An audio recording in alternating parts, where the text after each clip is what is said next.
সময় সকাল 10:40। ঢাকা থেকে ছেড়ে আসা ব্লু ওয়েভ এয়ারওয়েজের একটি ফ্লাইট তখন কক্সবাজারের আকাশে। হঠাৎ করেই কন্ট্রোল টাওয়ারে আসে একটি বেনামি ফোন কল। বিমানের ভেতরে রাখা হয়েছে বোমা, যে কোনো মুহূর্তে ঘটতে পারে বিস্ফোরণ। মুহূর্তে জারি হলো এমার্জেন্সি। বিমানবন্দর ঘিরে ফেলল আইন শৃঙ্খলা বাহিনী। খবর পৌঁছে গেল বিমানবন্দর পরিচালক ও এভিয়েশন সিকিউরিটি ইনচার্জের কাছে। ঝুঁকি বিবেচনায় নেওয়া হলো সর্বোচ্চ সতর্কতা। সবিনয় অনুরোধ জানাচ্ছি। সক্রিয় হলো emergency operations centre EOC.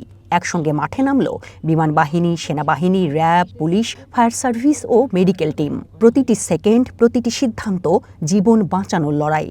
Sweeping টিমের মাধ্যমে নিরাপত্তা তল্লাশি। এই পুরো গল্পটি এয়ারপোর্ট সিকিউরিটি এক্সারসাইজ 2026 এর একটি পূর্ণাঙ্গ নিরাপত্তা মহড়ার।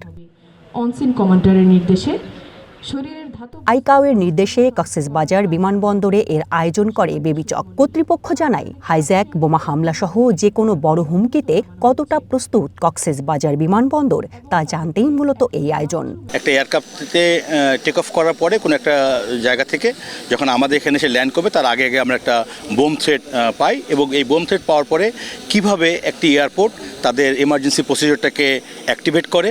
তারপরে যে বিভিন্ন এজেন্সিগুলো আছে, আমাদের ক্যাবের নিজস্ব এজেন্সি প্লাস আমাদের যে আদার এজেন্সি যারা বাইরে থেকে আমাদেরকে সাপোর্ট করে, তো তাদেরকে নিয়ে এসে আমরা কীভাবে এই বোমটাকে রিমুভ করে ডিসপোজ অফ করে দিচ্ছি এবং এয়ারক্রাফটটাকে ডিক্লেয়ার করছি। এ সময় বিমানবন্দরে উপস্থিত ছিলেন বেবিচকের chairman air vice marshal Mohammad Mustafa Mahmud Siddique. তিনি জানান, আন্তর্জাতিক মানের বিমানবন্দর গড়তে এই অনুশীলন খুবই দরকার।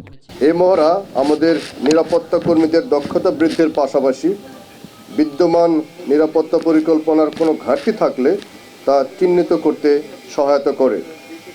এটি মূলত সম্মানিত যাত্রীদের জন্য আন্তর্জাতিক মানের নিরাপত্তা ও সেবা নিশ্চিত করার একটি অঙ্গীকার। বাস্তব নয়, তবু বাস্তবের মতোই কঠিন এক অনুশীলনে কক্সবাজার বিমানবন্দর জানালো, নিরাপত্তা প্রশ্নে কোনো আপোষ নয়।